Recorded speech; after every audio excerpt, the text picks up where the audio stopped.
Good morning students. आज हम class 7 science का chapter 8 wind storms and cyclones का पार्ट 6 करने जा रहे हैं। आज की इस वीडियो में हम the 8.6 destruction cause by cyclone. Destruction का मतलब होता है विनाश। साइक्लोन के कारण होने वाले विनाश की घटनाएं क्या क्या होती है, क्या क्या विनाश होता है, कितना होता है, उसके बारे में पढ़ेंगे। साइक्लोन होता है, तूफान आता है या चक्रवात आता है, उस चक्रवात से क्या क्या नुकसान होता है हमें, उसके बारे में भी आज हम स्टडी करेंगे। तो स्टार्ट करते हैं। Cyclones can be very destructive. Cyclone बहुत ही विनाशकारी होता है। स्ट्रॉन्ग विंड, क्योंकि इसमें हवा आती है, बहुत तेज गति से आती है। पुश वाटर, वो क्या करती है, पानी को भी क्या कर धकेल सकती है टुवार्ड्स द शोर। शोर का मतलब होता है तट। तट मतलब किनारे की तरफ धकेलती है। तो क्या होता है, जब ये जो साइक्लोन होता है वो समुद्र के अंदर आता है, समुद्र में इतनी तेज़ हवाएं निकलती है, वो हवाएं क्या करती है, पानी को किनारे की ओर धकेलती है। तो पानी और किनारे पर बहुत इतनी जोर की स्पीड से आता है जिसके कारण आसपास के जितने भी जो घर बने हुए हैं या और पेड़ पौधे, उनको वो गिरा भी सकता है। If the storm is 100 kilometre away, यदि ये जो स्टॉर्म है वो किनारे से 100 किलोमीटर दूरी पर है, मतलब सैकड़ों किलोमीटर दूरी पर है, these are the first indication of the approaching cyclone. तो वो उसका क्या फर्स्ट संकेत होता है कि साइक्लोन अब उसकी जगह पर आने वाला है, किनारे पर आने वाला है। तो उसकी कुछ हवाएं हमें आ जाती है, कुछ मालूम पड़ जाता है, कुछ हमें उसका एहसास भी हो जाता है।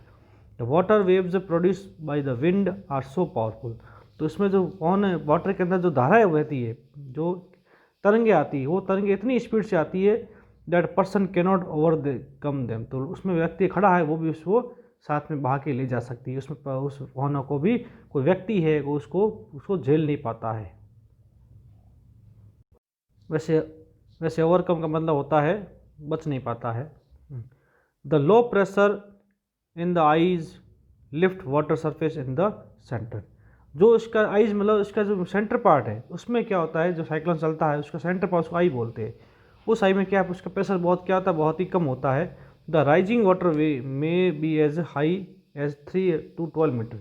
तो इस चक्रवात के कारण जो समुद्र के अंदर पानी होता है वो इतना ऊपर की उछलता है, 3 से लेकर 12 मीटर तक पानी ऊपर की उछाल पानी का उछाल आता है।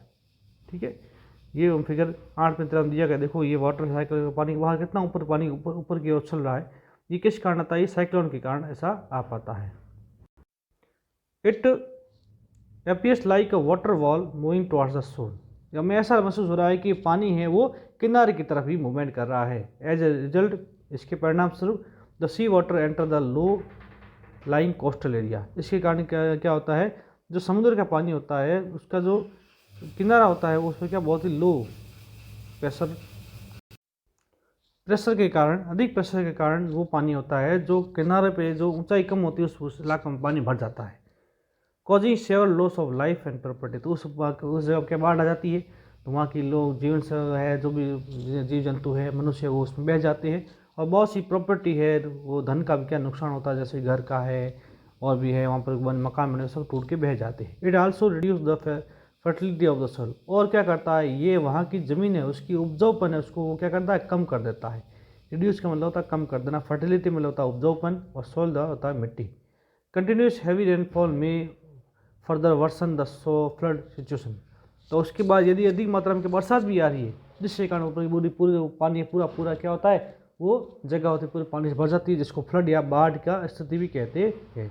हाई स्पीड विंड, और साथ में क्या होती है, बहुत अधिक स्पीड की, अधिक तेजी की हवाएं आती है। कंपेइंग और साइक्लोन्स कैन डैमेज हाउसेज। उसके साथ अगर बरसात आ रही है, साथ में पानी भी वो समुद्र का आ रहा है, साथ तेज गति की हवा भी आती है, तो वो हवाएं क्या करती है, वहाँ पर हाउसों को क्या करते हैं, डैमेज भी कर सकती है हाउसों को, जो घरों को नुकसान पहुंचा सकती है। टेलीफोन्स है, अदर कम्युनिकेशन सिस्टम, टेलीफोन है, दूसरे संचार तंत्र है, उसको भी नुकसान पहुंचा सकती है। ट्रीज है, पेड़ों को उखाड़ के फेंक सकती है। कौन, अधिक तेजी की हवाएं, causing tremendous loss of life and property. वहाँ पर क्या ट्रेमेंडियस वो अधिक मात्रा में क्या होता है, चीज जीवन की हानि होती है, और प्रॉपर्टी धन की भी हानि होती है, और ज़मीन की भी हानि हो जाती है, मतलब वहाँ की ज़मीन बिल्कुल बंजर हो जाती है। अब ये साइक्लोन्स क्या होता है, cyclone is a known by different names of different parts of world. अलग जगहों पर साइक्लोन का अलग नाम दिया गया है। It is called hurricane, hurricane भी होता है, जो अमेरिका में आता है, अमेरिका जो कंटिनेंट हुआ तो उसको हुरिकेन कहते हैं।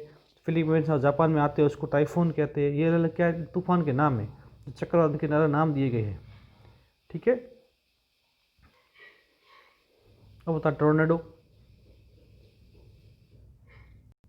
अगला टॉपिक हमारा टोर्नाडो है, टोर्नाडोज है, इसको टोर्नाडोज कहते हैं। In our country these are not very frequent, ये हमारे कंट्री में लगातार नहीं आते, बहुत बहुत दिनों बाद ही आते हैं। और tornado is a dark funnel से क्लाउड होते हैं, इसमें क्या बादल होते हैं, इस तरह के हो जाते हैं, बादल ऊपर घेरा बन जाता है और नीचे बादल क्या ज़मीन से टकराते हैं, तो इस तरह के कीप नुमा आकृति बन जाती है, जिसको टोर्नाडो कहते हैं।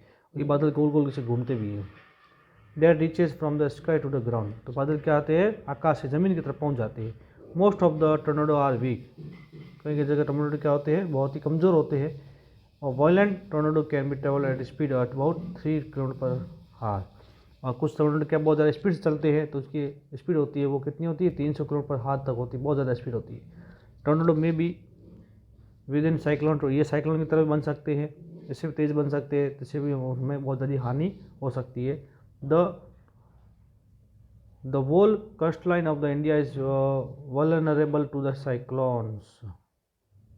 भारत की जो तटीय रेखा होती है, जैसे ये भारत का दक्षिण इलाका, इसकी तटीय रेखा होती है, ये साइक्लोन के लिए बहुत संवेदनशील है। जैसे साइक्लोन आया तो इसकी सबसे अधिक प्रभावित कौन सी होती है, तट किनारे वाली, जो किनारा होता है समुद्र का, वो सबसे अधिक क्या होता है, प्रभावित होता है। बाहर जो किनारे पर रहने वाला शहर है वो सबसे अधिक क्या होती है, पर्टिकुलरली ईस्ट कोस्ट, ईस्ट को मतलब जो पूर्वी किनारा होता है, जहाँ पर पश्चिम बंगाल है, उड़ीसा है, वो इलाका सबसे अधिक क्या प्रभावित होता है। कैसे होता है, टोर्नाडो से भी होता है और चक्रवात से भी होता था। West coast of the India is less whenever cyclone storms बहुत in terms of intensity and frequency of the cyclone.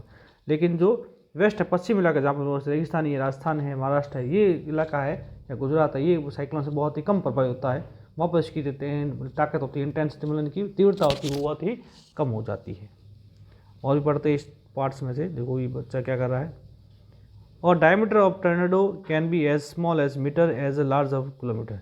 Diameter का जो इसका डायमीटर मतलब इसका जो ये घेरा है, इसका जो पूरी ये तो सेंटर से यहाँ तक की दूरी होती है, उसको बोलते हैं रेडियस बोलते हैं या त्रिज्या कहते हैं। पूरा इलाका होता है उसको व्यास कहते हैं, मतलब गोल घेरे का जो व्यास होता है वो कितना होता है, 1 मीटर से लेकर किलोमीटर तक हो सकता है किसका, इस टोर्नेडो का। और इवन वाइडर, उससे ज़्यादा भी हो सकता है। The funnel of the tornado sucks dust debris and everything near it base low pressure and throws them out of near the top.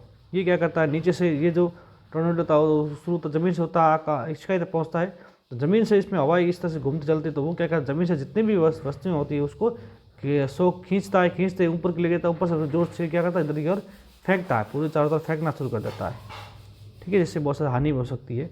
Here the few across amount of survive the tornadoes from description in young discovery series. तो कुछ tornado के बारे में young discovery series में इसके बारे में आपको कुछ कभी कभी आता भी चाहिए टेलीविज़न में, इस तरह का जो प्रोग्राम आता है उस प्रोग्राम में इसके बारे में बताते भी है।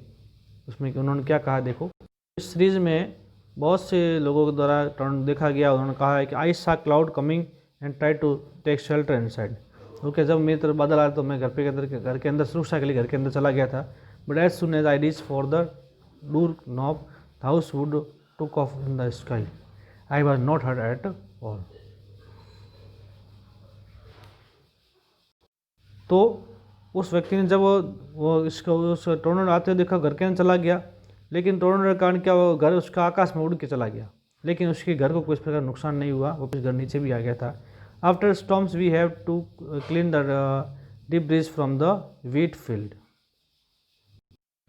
मगर तूफान के बाद उसके घर के जो कचरे होते हैं, डेब्रीज होती है, उसको क्या करना था, वीट खेतों के कचरे उसको साफ करना था।